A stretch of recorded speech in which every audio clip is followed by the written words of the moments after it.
I have picked up so many 4Ks this October and I haven't really got a lot of time to review them. So I'm going to try something different. We are going to put all the recent 4Ks that I got and I'm going to rank them from the best ones to possibly the worst ones. Most of these are actually really good, but there are some that are just must buys and we're going to break it down. All right, so we're going to pick one from random. Let's just go ahead and grab Fantastic Four.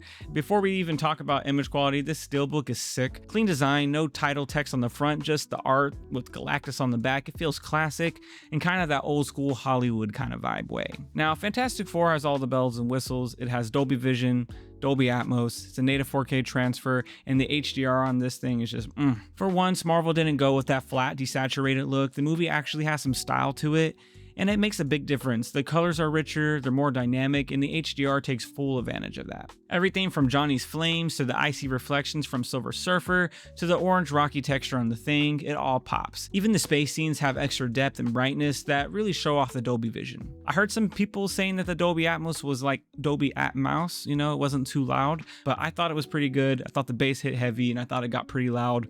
So I'm actually going to rank this pretty high because the steelbook also was really nice. I'm going to go ahead and put this probably A tier, you know, definitely one of the ones that I've enjoyed this month for sure. So now we got that one. Let's go and pick another one just out of the blue. All right, let's grab Flow. So Flow was a little bit different for me. So this is a native 4K transfer as well, but the big thing about this one is it didn't have HDR. It only has SDR, and I don't know why they went about that. Most movies should have HDR, especially in the 4K format.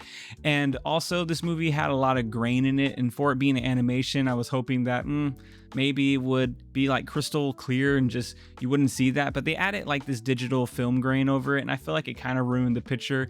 But nonetheless, it's a really good movie. The audio on this is the DTS HD master, I think, and it actually sounds really loud. I remember the music almost feeling like just awe-inspiring. It was super awesome to listen to on the system. And the 4K transfer was just a little bit below my standards when it comes to 4K, especially animation wise.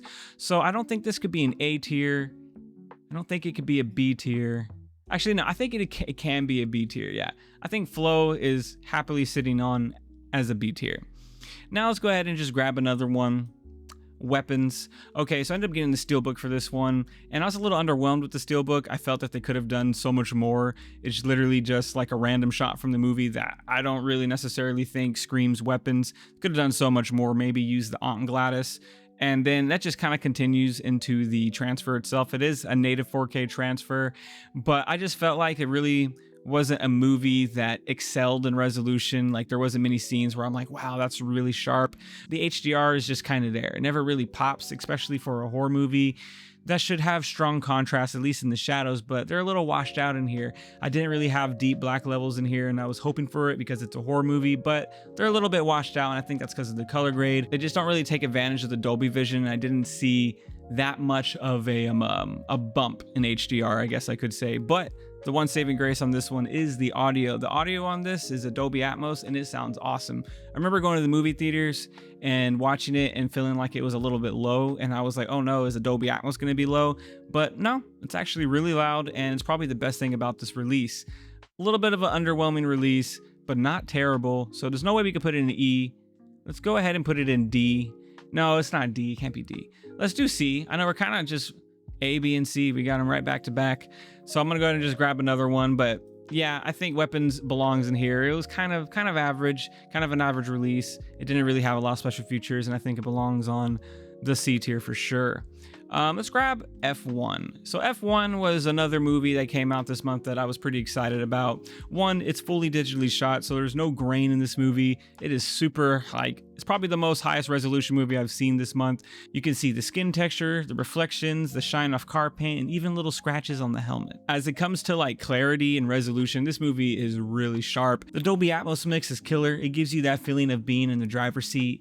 Engines roar around you, the mix is wide open and clean, and it just sounds a lot of fun, feeling like you're in the driver's seat of these F1 racers. The one drawback on this movie is probably the HDR, just kind of like Weapons. I feel like it was underutilized. This movie comes across a little bit bland when it comes to colors. There's only a few standout scenes, probably in the bar area, and then also like the fireworks at the very end when they finally win the race. But for the most part, the HDR is a little bit lacking. They have a whole bunch of resolution, but the HDR It's a little bland, so that's why we're gonna throw this in B tier as well. Not quite an A tier, but it's really close. You know, I almost feel guilty putting this here, but the HDR just could have been so much better. It can't be A, but definitely a B tier. It was a really fun watch, and if you haven't picked it up, definitely pick it up. And the steelbook's really nice as well. Ooh, let's grab Spawn. Now, Spawn came out for Arrow Video, and I was actually really excited for this one. This is a movie I used to watch back when I was a kid, and just to be able to see it in 4K was truly an experience. Now, this isn't a bad transfer, but it's definitely a mixed bag. There's a ton of grain, like heavy grain, and it's not in a nice cinematic way. It gets chunky and distracting in lots of spots. There's moments where the resolution looks crisp and sharp, but then there's other scenes where it gets soft and straight up just overexposed. It's very inconsistent. The CGI didn't really age well, kind of looks like PS2 graphics, but the one saving grace on here is probably the HDR. Anytime that there is powers being used or you see Spawn's cape, it is super bright, super vivid, and I've never seen Spawn look that cool, like ever. So yeah, it's got moments that look great, but it's rough around the edges. If you're a big Spawn fan, I'd go ahead and grab it, but if you're not attached to the movie or attached to the character, I'd probably pass. Resolution wise and just quality wise, I think we're gonna have to put this on the D tier. Not quite an E tier where it's just terrible. We might not have any E tiers today, but definitely not up there with the resolution as some of these other releases. All right, let's go ahead and grab Night of the Living Dead. Night of the Living Dead was a pretty good release. I had never seen the movie before, but I know a lot of people were pretty excited about it, so I ended up pre-ordering it.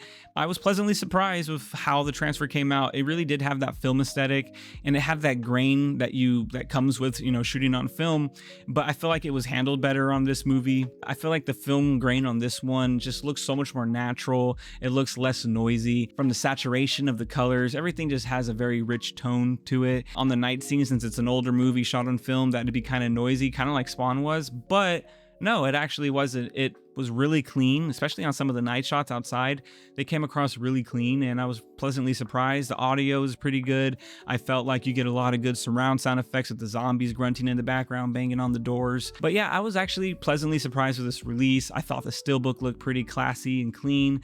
And yeah, I would say that this is up there. I'm gonna say B tier. It's almost an A tier, but I just felt like, do I want to put it in A?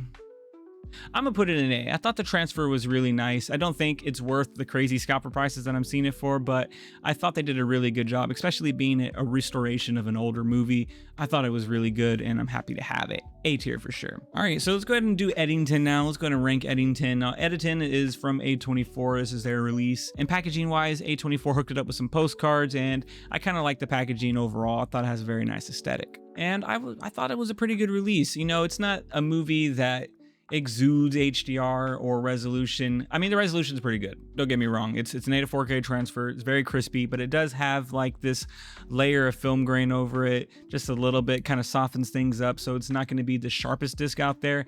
And the HDR, while it is good, doesn't really have a lot of opportunities to expand and really show like what it's capable of. It never really has that wow moment where you're like, wow, this is what 4K is made for. Just never has it. It's very, well, actually one time there's an explosion at the end and it shows Joaquin Phoenix holding a gun, or like a handheld gun, and basically the fires around him, and that part actually looked really clean in HDR. But for the most part, you know, it's a good transfer. Didn't blow me away, but aesthetically pleasing, and it has all the bells and whistles. Dolby Atmos, I believe it has Dolby Atmos. Let's check that out. Yeah, it has Dolby Vision, Dolby Atmos, and all of it is pretty good. Just nothing I feel excelled to me, so I'm gonna put this on, probably, it's definitely above Weapons. I think it's gonna be up here with F1, but let's go ahead and move these around so that the first ones are like the best ones. I think F1's better than Flow. Flow's definitely better than Eddington. And then this is correct, this is correct, and this is correct. All right, so we got some really good ones now that are left. I wanna say Superman, let's just go ahead and rank it right now. It's gonna be an A tier. The steelbook is pretty nice, but it didn't really Like I wasn't super excited about the Steelbook. I feel like the art's just okay, but resolution wise, this movie is pretty crispy. My only issue with Superman is that I feel like it didn't really take advantage of the nits on my TV. I felt like when I put it in filmmaker mode, that it's just kind of dim. I kind of had to play around with the settings to kind of get it the way I want it to look. And even when I did do that, the disc can't really handle you pushing your nits too much, because then you start getting some noise and grain in the background of the image. And that's okay. You know, besides that, it's a really good release. Superman's suit pops with that bold red and blue, and the city and the stadium scenes have a ton of color and clarity. There's a shot of Luthor on top of a building, and it's the kind of sharpness that really shows off what this 4K can do. It's full screen too, so it uses your entire display, tons of HDR highlights, explosions, laser beams, all that stuff really glows, and the Atmos mix is loud, immersive, and powerful. Superheroes, bright colors, HDR, what more could you ask for? It is definitely an A tier. It's not as quite as sharp as Fantastic Four, but I think it is right up there when it comes to awesomeness, and where it doesn't have the resolution like Fantastic Four does, it does make up with that full screen, you know, taking over your whole screen and you really getting immersed in the movie going for it. And it is a relatively really sharp movie minus some of the grain. I would say it's definitely more sharper than Night of the Living Dead, but not as sharp as Fantastic Four. All right. We only have 2 more movies left, and both of these I would say are like really close in quality, and I just feel like one of them slightly more aesthetically pleasing, more vibrant, just a little bit by a hair, and I think that's the one that's going to take the lead. But we'll go ahead and start with the one that it's not, which is The Corpse's Bride. Honestly, I believe Corpse's Bride is an S tier. Anytime there's stop motion movies in 4K, they look great. If you watch Coraline, if you watch the Pinocchio movie from Guillermo del Toro, it's just the way that they shoot it. So usually these are like 2K upscales, right? But since they're using a photography camera to capture most of these images, you're getting these super highly detailed images that are creating the movie, and you could just really tell it like explodes when it comes on to the TV, and you can really just see all that 4K. You can take it all in. Stop motion in 4K is always impressive, but this one's next level.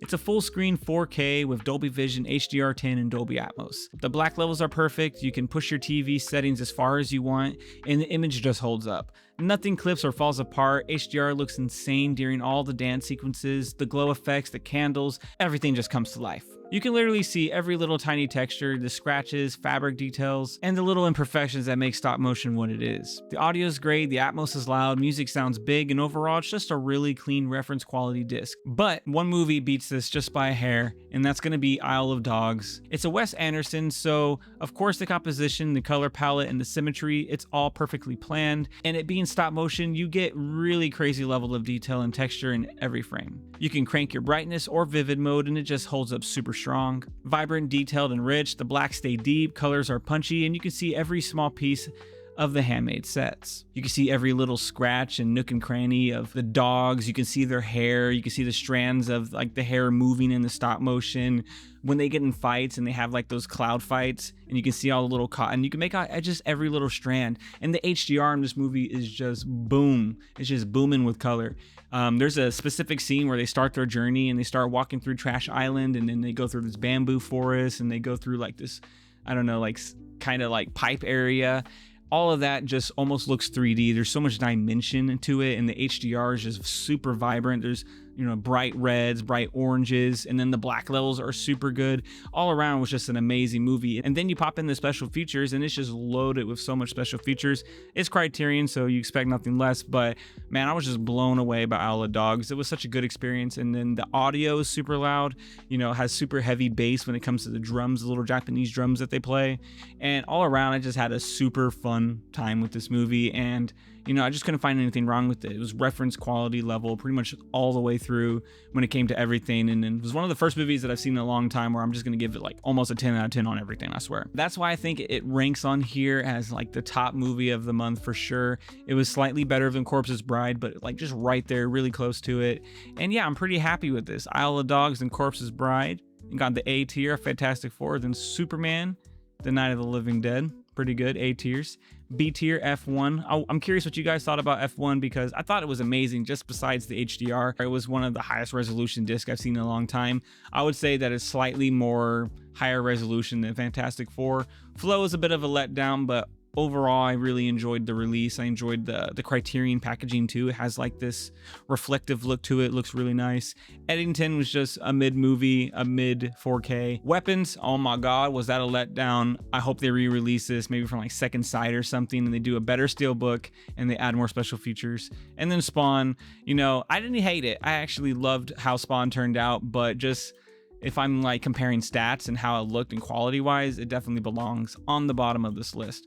But yeah, that's my tier list for the 4Ks that I've recently purchased. I hope you guys enjoyed. I will be doing this at least once or twice a month, depending on how many 4Ks I get. And every now and then, maybe I'll do like a 4K review of a singular movie, but this is probably the way we're going to do it from now on. I hope you guys enjoyed.